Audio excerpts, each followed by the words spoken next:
دو دن قبل اسرائیل کے شہر تل اویو کی ایئرپورٹ پر ایک تاریخی واقعہ پیش آیا ہے جو کہ زیادہ میڈیا آؤٹ لیٹس نے رپورٹ نہیں کیا ہمارے اس ساؤتھ ایشیا کے ریجن میں، لیکن مڈل ایسٹ اور پاکستان کے تناظر میں یہ ایک اہم ترین واقعہ تھا جو کہ پیش آیا۔ ہوا یوں کہ ایک صاحب امریکہ کی جیل سے نکل کر ایک پرائیویٹ جہاز میں بیٹھے جو کہ اسپیشلی ان کے لیے بھیجا گیا تھا، اور یہ جہاز ان کے لیے اسرائیل نے بھیجا تھا۔ تو یہ جو بندہ تھا یہ اس جہاز میں بیٹھتا ہے اپنی وائف کے ساتھ، اور تقریباً 30 سال سے بھی زیادہ عرصے کے بعد یہ بندہ اسرائیل پہنچتا ہے، جہاں پر اسرائیل کے وزیر اعظم پہلے ہی اس اسپیشل بندے کو ویلکم کرنے کے لیے ایئرپورٹ پہ کھڑے تھے۔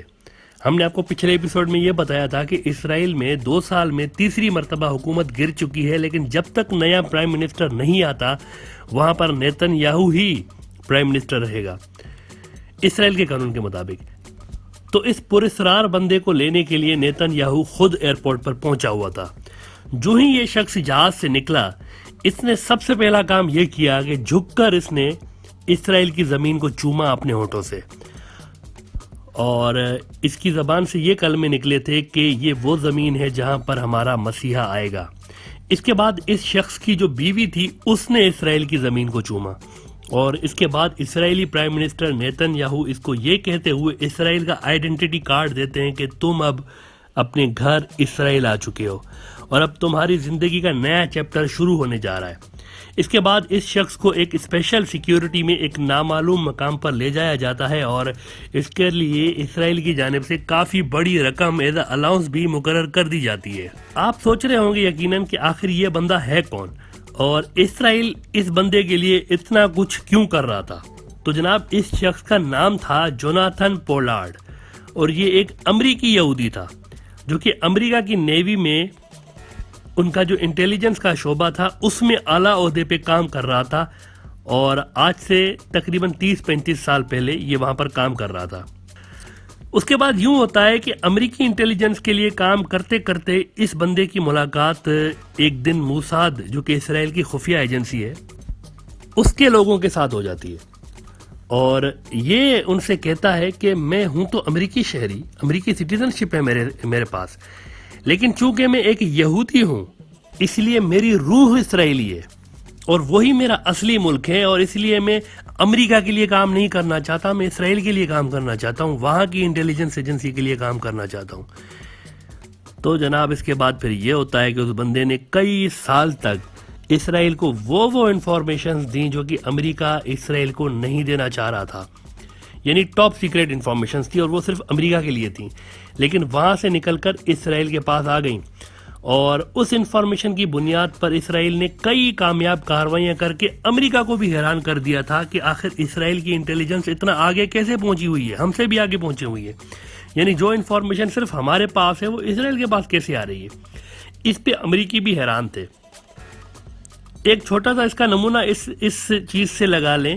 کہ فلسطین کی آزادی کے لیے ایک تنظیم بنی تھی PLO، ان کا ہیڈ کوارٹر تھا تیونس میں۔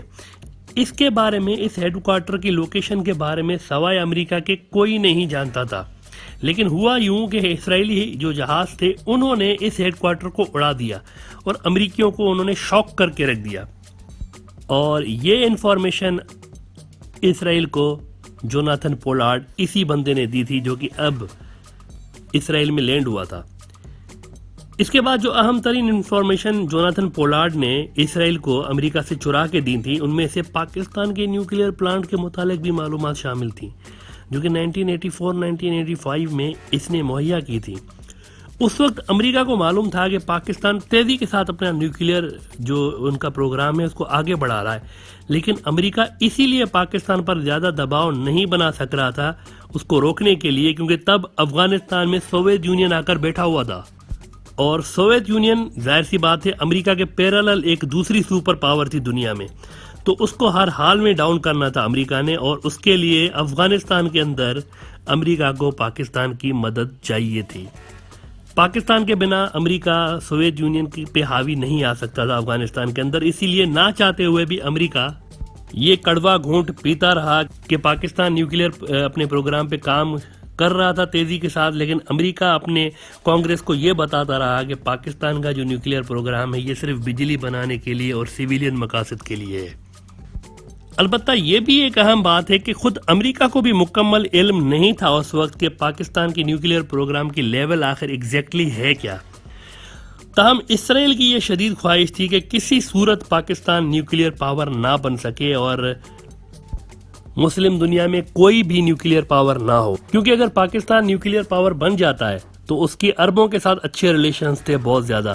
اور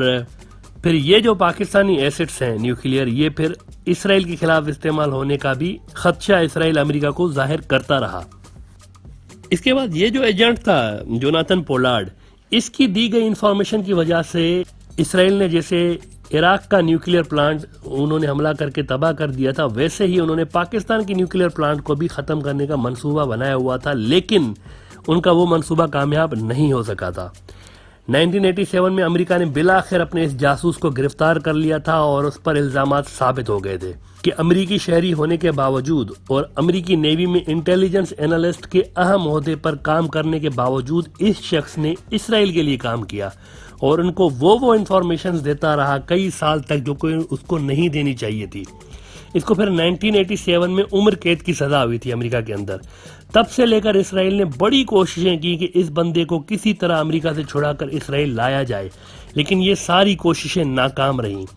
اب صدر ٹرمپ نے جاتے جاتے اسرائیل کو یہ تحفہ دے دیا ہے کہ جوناتھن پولارڈ کو رہا کر کے امریکہ سے اسرائیل انہوں نے بھیج دیا ہے، اور یہ بھی یاد رہے کہ اسرائیل کی شہریت وہ پہلے ہی لے چکا ہے امریکی نیشنلٹی کو گیو اپ کر کے۔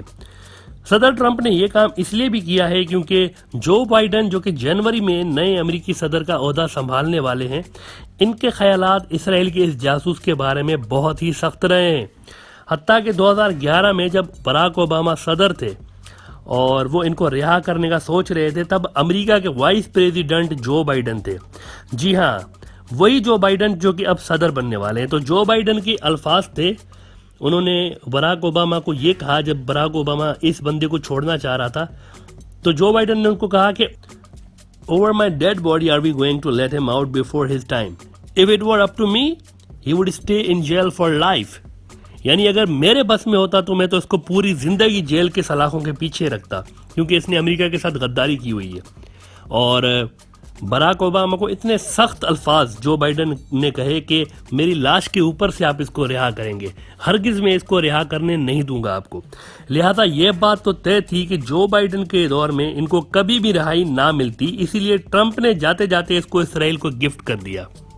اور جوناتھن پولارڈ نے جاسوسی کی دنیا میں جو خدمات اسرائیل کے لیے انجام دی ہیں، اس کو اسرائیل میں نیشنل ہیرو تک مانا جاتا ہے۔